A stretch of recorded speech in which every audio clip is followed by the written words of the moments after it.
Bonjour, alors bien sûr cette petite vidéo pour vous présenter tous mes vœux pour cette nouvelle année 2022, même si elle commence dans une atmosphère un petit peu chaotique. Vous le savez, on entame notre énième vague de l'épidémie de Covid et bien sûr ça a des répercussions importantes sur notre vie quotidienne, sur le fonctionnement des services municipaux, des écoles, sur l'ensemble de notre vie locale et donc ce petit moment pour faire un point de la situation aujourd'hui à Chevreuse.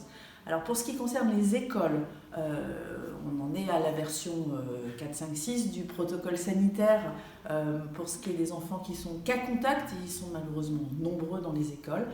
Nous avons appris par les médias hier soir, donc seul un autotest, enfin des autotests suffiraient aux enfants pour qu'ils puissent réintégrer leur classe après avoir été cas contact, donc les autotests qui devraient être disponibles en pharmacie. Et j'en profite pour saluer toute l'équipe de la pharmacie qui se démène maintenant depuis de nombreux mois et en particulier depuis la rentrée pour essayer de répondre à cette demande immense de la part des habitants. Donc autotest pour reprendre l'école. Je sais que les protocoles sont difficiles à faire respecter, c'est compliqué pour les équipes enseignantes, c'est compliqué pour les parents. Et j'appelle chacun à le civisme le plus élémentaire vis-à-vis des enseignants aux entrées d'école. On a eu des moments un petit peu compliqués depuis lundi. Donc j'ai demandé à la police municipale également d'être présente à l'entrée de l'école pour éviter ces débordements qui, bien sûr, vous en conviendrez, sont absolument pas admissibles. Le service le plus impacté en ce qui concerne la mairie, c'est le service de la restauration scolaire, puisqu'on a un certain nombre d'agents qui sont arrêtés cette semaine, puisque cas positif à la Covid-19. Malgré tout, on parvient à avoir un fonctionnement en mode dégradé. Normalement, on devrait avoir des repas froids à partir de demain. Les enfants mangent, sortent de la cantine sans avoir faim, mais vous savez, on a appelé les familles qui pouvaient récupérer leurs enfants le midi à le faire pour alléger un petit peu la charge de travail sur le service restauration, donc qui fonctionne dans un mode un petit peu plus compliqué qu'en temps normal.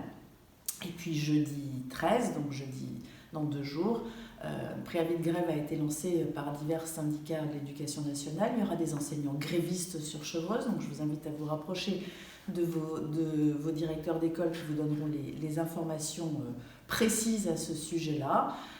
Le service minimum d'accueil sera assuré par les services municipaux dans des conditions qui seront à définir, enfin qui sont déjà définies mais qui peuvent évoluer, bien sûr compte tenu de l'état des forces en présence, en espérant qu'on arrive petit à petit à une situation d'amélioration. Donc les enfants pourront être accueillis à l'école. En revanche, si vous avez la possibilité de privilégier le fait de les garder à la maison, bien sûr, on vous demande dans la mesure du possible de le faire. Ce serait pour nous beaucoup plus simple. Donc grève vendredi 13, mais les enfants pourront être accueillis et le service de restauration scolaire, bien sûr, sera maintenu.